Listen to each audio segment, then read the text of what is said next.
Kisah Qais bin Sa'ad, sahabat Rasulullah yang dermawan dan berani. Qais bin Sa'ad bin Ubadah adalah salah satu sahabat Rasulullah yang berasal dari kalangan Ansar keturunan suku Khazraj. Ia lahir di Madinah dan memeluk Islam sejak kecil, ketika ayahnya yang merupakan pemimpin suku Khazraj membawanya ke hadapan Rasulullah dan berkata, "Ini adalah pembantumu, wahai Rasulullah." Qais bin Sa'ad tumbuh besar di keluarga yang harmonis, santun, dan mulia. Ia mewarisi sifat kedermawanan dari ayah dan kakeknya yang terkenal sebagai orang-orang yang suka menolong dan bersedekah. Qais bin Sa'ad juga memiliki wajah yang tampan, namun ia tidak berjenggot.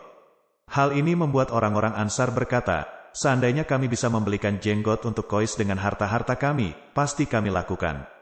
Qais bin Sa'ad tidak hanya dikenal sebagai orang yang dermawan, tetapi juga sebagai orang yang berani dan cerdas.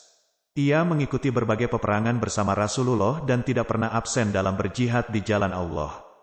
Ia juga menjadi pengawal yang setia menemani Rasulullah dimanapun dan kapanpun beliau berada. Bahkan, setelah Rasulullah wafat, Qais bin Sa'ad tetap senantiasa berjihad di jalan Allah. Ia mengutamakan keberanian yang berlandaskan kebenaran dan kejujuran serta tidak pernah bermain curang atau licik. Salah satu kisah keberanian Qais bin Sa'ad adalah ketika ia menjadi gubernur Mesir di masa pemerintahan Ali bin Abi Thalib. Pada saat itu, terjadi perang saudara antara Ali bin Abi Thalib dengan Muawiyah bin Abi Sufyan yang dikenal sebagai Perang Siffin. Qais bin Sa'ad mendukung Ali bin Abi Thalib dan memimpin pasukan dari Mesir untuk bergabung dengan pasukan dari Kufah. Namun, di tengah perjalanan, ia dihadang oleh pasukan dari Suriah yang dipimpin oleh Amr bin Ash. Qais bin Sa'ad tidak gentar dan bersiap untuk bertempur. Amr bin Ash mengirim utusan untuk bernegosiasi dengan Qais bin Sa'ad. Ia menawarkan agar Qais bin Sa'ad meninggalkan Ali bin Abi Thalib dan bergabung dengan Muawiyah bin Abi Sufyan. Sebagai imbalannya, ia akan mendapatkan kekayaan dan kedudukan yang lebih tinggi. Namun, Qais bin Sa'ad menolak tawaran tersebut dengan tegas. Ia berkata, "Aku tidak akan meninggalkan Amirul Mukminin Ali bin Abi Thalib, yang telah aku saksikan bersama Rasulullah sejak awal Islam. Aku tidak akan menukar agamaku dengan dunia. Aku tidak akan menjual akhiratku dengan duniamu. Aku tidak akan mengkhianati saudaraku demi musuhku."